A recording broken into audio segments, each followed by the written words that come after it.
नमस्ते। आज 13 दिसंबर को GSSS कैमला में डिजिटल मेला लगा हुआ है, तो आइए देखते हैं GSSS कैमला में डिजिटल मेला। GSSS कैमला में खंड घरौंडा की टीम विजिट के लिए पहुंच चुकी है। आइए देखते हैं बच्चों ने आज क्या क्या तैयारियां की।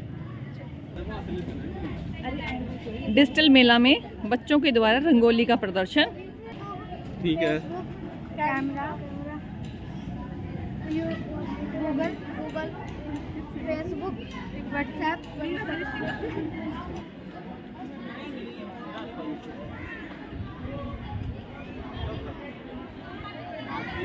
बच्चों ने सोशल मीडिया प्लेटफॉर्म के बारे में बताया है कि सोशल मीडिया प्लेटफॉर्म में आजकल ह्यूमन रिसोर्सेज हैं, जो भी ह्यूमन पर्सन्स हैं हमारे, वो सब इस मोबाइल फ़ोन पर सब चीज़ें कर सकते हैं। लाइक फेसबुक देख सकते हैं, हम ऑनलाइन शॉपिंग कर सकते हैं।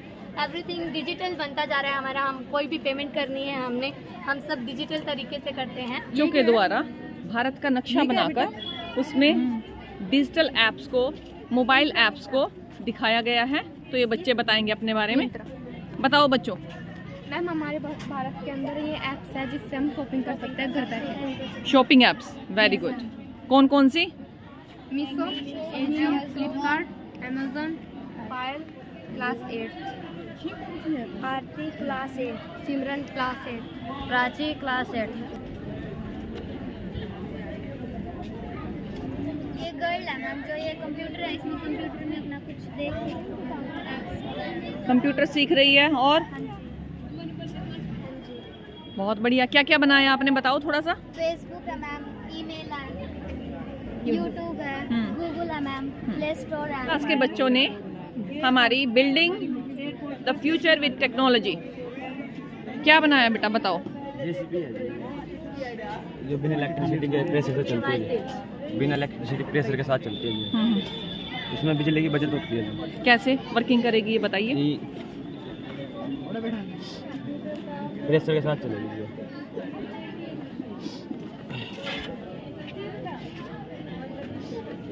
हॉस्पिटल का यूज़ दिखाया है कि हम टेक्नोलॉजी का कैसे हॉस्पिटल में यूज़ करते हैं। पोस्ट ऑफिस में बेटा कैसे यूज़ होता है? बताओ बेटा। पोस्टर के अंदर यूज होता है कि डिजिटली स्टैम्प भी हो सकती है इससे। आइडिया कहाँ से मिला बेटा? आइडिया नेट से। गए हो पोस्ट ऑफिस, कभी गए हो? बताओ बेटे। ये एयरपोर्ट है, इंडियन एयरपोर्ट। मैम, ये बैंक का, इसमें ये दिखाया गया है कि ये कंप्यूटर का यूज कैसे होता है इसमें। बेटा आप बैंक गए हो? बैंक में रेलवे स्टेशन बनाया है। ये टिकट घर है, इसमें टिकट मिलती है। और मैम, इसमें कंप्यूटर के जरिए हम जो रेल चलाते हैं उससे वो कर सकते हैं। पहले टिकट हम खरीदते थे रेलवे स्टेशन पर जाकर, अब क्या होती है? ऑनलाइन। ई टिकट हम ऑनलाइन बुकिंग कर लेते हैं। ये बच्चे ने कंप्यूटर बनाया है। टेक्नोलॉजी हम कैसे यूज़ कर रहे हैं? बैंक में ATM का प्रयोग करते हैं। 11th class government senior secondary school Kamla. Now I am presenting the model of information technology. Information technology is basically use of every find क्या बनाया बेटा आपने? मैम, ये जो पहले हम CD प्लेयर वगैरह यूज़ करते थे, हम डेटा को कहीं पर भी ट्रांसफ़र नहीं कर पाते थे। गाना सुनने के लिए हम CD का यूज़ करते थे।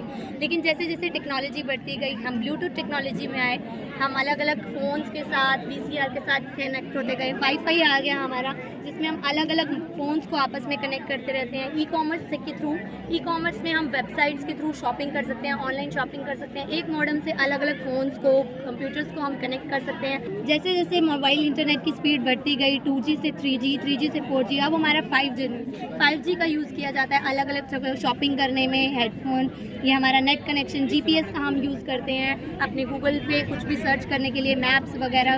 पहले हमें पूछने के लिए हमें कहीं कहीं जाना पड़ता था कि कहाँ जाएँ, कैसे जाएँ, किससे पूछें, लेकिन अब GPS की सहायता से हम कहीं पर भी आसानी से पहुँच सकते हैं। मैम, ये हमने एक रोबोट बनाया जिससे जो हमने फुल प्रॉपर तरीके से हमने वायरलेस बनाया है। मैम, इसमें हमने जो PCB एक रिमोट कंट्रोल कार की जो होती है, हमने उसमें वो लगाई है। इसका पूरा जो प्रोसेसर है वो इसके हमने अंदर इंस्टॉल किया हुआ है। मैम, ये 12 वोल्ट की बैटरी से रन करता है।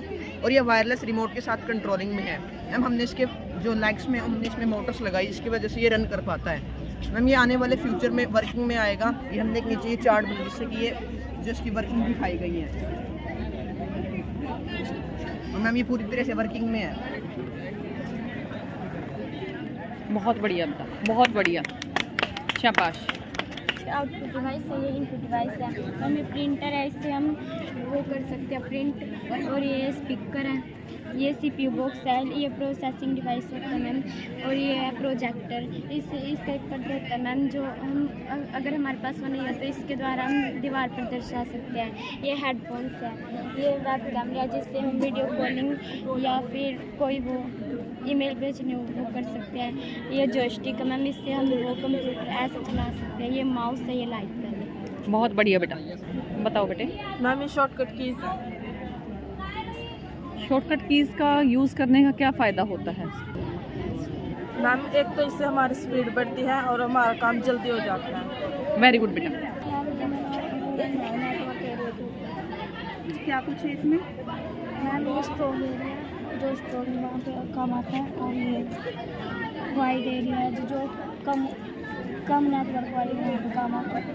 और ये वो है मैम जो हॉस्पिटल के बारे में काम के माध्यम से बच्चों ने बहुत ही अच्छे तरीके से अपने डिजिटल मेला को सजाया है। इसमें कर्सर के माध्यम से ये बताया गया कि कर्सर कहाँ कौन सा एरो यूज़ कर सकते हैं, रिफ्रेशिंग कर सकते हैं, अलग अलग टाइप के कर्सर होते हैं। ये हमारा है फ्यूचर टेक्नोलॉजी, जिसमें आने वाले टाइम में ह्यूमन और रोबोट्स इकट्ठे काम करेंगे। जैसे इंटरव्यू इसमें दिखाया गया है कि रोबोट जो है वो एक ह्यूमन का इंटरव्यू ले रहा है। ऐसा नहीं है कि टेक्नोलॉजी की वजह से ह्यूमन जो है वो लेस हो जाएंगे, बट क्योंकि रोबोट टेक्नोलॉजी को यूज़ करने के लिए भी हमें ह्यूमन की रिसोर्सेज की नीड है। ये आगे कंप्यूटर शॉर्टकट्स बताए गए हैं। ये डिजिटल इंडिया जिसमें सारी शॉपिंग्स बता रखी हैं हमें। ये हमारे पास यूजेस ऑफ कंप्यूटर है कि कंप्यूटर का यूज़ हम कहाँ कहाँ पर करते हैं। टेक्नोलॉजी के बारे में कुछ स्लोगन्स बताए गए हैं। ये नेचर और टेक्नोलॉजी हमारी इकट्ठी काम करती है, जैसे उसके बारे में बता रखे हैं कि इकोलॉजी के लिए इकोलॉजी थोड़ा सा ही टेक्नोलॉजी जो है वो हमारी इकोलॉजी को इफेक्ट ज़रूर करती है। थोड़ा नेचर का इफेक्ट हमारे ऊपर पड़ रहा है टेक्नोलॉजी की वजह से, बट ऐसा नहीं है कि टेक्नोलॉजी की वजह से हमारा पूरा नेचर ख़राब हो रहा है। टेक्नोलॉजी लिटिल बिट, क्योंकि हर चीज़ के कुछ पॉजिटिव इफेक्ट्स भी होते हैं और कुछ नेगेटिव इफेक्ट्स भी होते हैं, बट हमें इसको पॉजिटिव लेकर चलेंगे। वही बात है कि टेक्नोलॉजी को कैसे हमने देखना है वो हमारे ऊपर डिपेंड करता है। ये हम आगे के फ्यूचर में आगे चलते हैं, हम अपने प्ले के बारे में डिस्क्राइब करते हैं। बच्चों के द्वारा डिजिटल मेला में स्किट तैयार की गई है। अब हम स्किट देखते हैं कि बच्चों ने इस पर अपने टेक्नोलॉजी को कैसे दिखाया है। और भाई क्या हालचाल? बढ़िया भाई, तू सुना? बस मैं तो टेंशन में हूँ। क्यों भाई? मैंने 10th पास कर लिया, मेरे समझ में नहीं आ रहा मैं क्या करूँ। भाई तू कंप्यूटर सीख लेना। मुझे कंप्यूटर के बारे में इंफॉर्मेशन तो नहीं है ना। चलो मैं तुम्हें कंप्यूटर टीचर के पास लेकर चलता हूँ। आपको कंप्यूटर सीखने में दिलचस्पी है? हाँ। कंप्यूटर में बहुत सारी ऐप है जो यूज़फुल है, लेकिन जो यूज़र है ना वो कुछ गलतियां कर देता है जो हमें नहीं करनी चाहिए। वैसे तो रूल्स इसके बहुत आसान है और ज़्यादा भी है, जैसे हमें पाँव अपने स्ट्रेट रखने चाहिए, ज़मीन पर रखने चाहिए, ऊपर नहीं रखने चाहिए, उससे हमारे पैरों में दर्द भी हो सकता है। और हमें अपनी कोहनियाँ हवा में नहीं रखनी चाहिए, सीधी रखनी चाहिए टेबल पर, और टेबल भी हमारी सीधी होनी चाहिए। जैसा कि आपको पता भी है कंप्यूटर से हमारी आंखें भी ख़राब होती हैं क्योंकि इससे हानिकारक रेडिएशन निकलती है। इसलिए इसका रूल एक ये भी है कि हमें कंप्यूटर को अपनी आंखों से 30 सेंटीमीटर से दूर रखना चाहिए। अब बता, तुझे क्या कंफर्टेबल लग रहा है? मुझे कंप्यूटर सीखना ज़्यादा कंफर्टेबल लग रहा है। ओके भाई। पकाएगी। और भाई क्या हाल है? बस बढ़िया भाई। 10th के बाद क्या करेगा? बस आर्ट लूँगा। आर्ट मतलब मेडिकल ले ले। नहीं भाई, आर्ट लूँगा मैं तो। चल तुझे तो कंफर्टेबल। अरे ये कंफर्टेबल क्या होता है? अरे चलो मम्मी से पूछते हैं। अरे मम्मी कंफर्टेबल क्या होता है? अरे बेटा मैं काम कर रही हूँ तो अपने पापा से जाके पूछना। अरे पापा ये कंफर्टेबल। अभी मैं काम करूँ, बाद में। अरे यार ये कंफर्टेबल क्या होता है? कंफर्टेबल। अरे दोस्त, किस चीज़ की टेंशन है? अरे भाई कोई कंफर्टेबल का मीनिंग ही नहीं बता रहा। अरे दोस्त तू अपने गूगल से पूछना। अरे अभी ये गूगल क्या है? आइए अपने दोस्त गूगल से मिलाते हैं। हेलो दोस्तों, मैं हूँ गूगल। मैं सोशल मीडिया में सबसे पहले आया था। मेरी शुरुआत 1996 में हुई थी। आप मुझसे कोई भी जानकारी प्राप्त कर सकते हो, यहाँ तक कि आप मुझे न्यूज़ के लिए भी प्रयोग कर सकते हो। डेली की न्यूज़ आपने सुननी है तो आप सुन सकते हो, कोई भी जानकारी प्राप्त करनी है, यहाँ तक कि आप छोटे से छोटे वर्ड का भी मीनिंग मुझसे पूछ सकते हो। तो आप मुझसे संगीत भी सुन सकते हो। आप सब जान सकते हो, मैं हूँ यूट्यूब मनोरंजन के लिए प्रयोग किया जाता है। इसका आविष्कार 2005 में हुआ था। यूट्यूब पर ब्लॉग या फिर चैनल खोलकर आप अपनी वीडियो डाल सकते हैं। इस पर आप अपने टैलेंट को भी शो कर सकते हैं।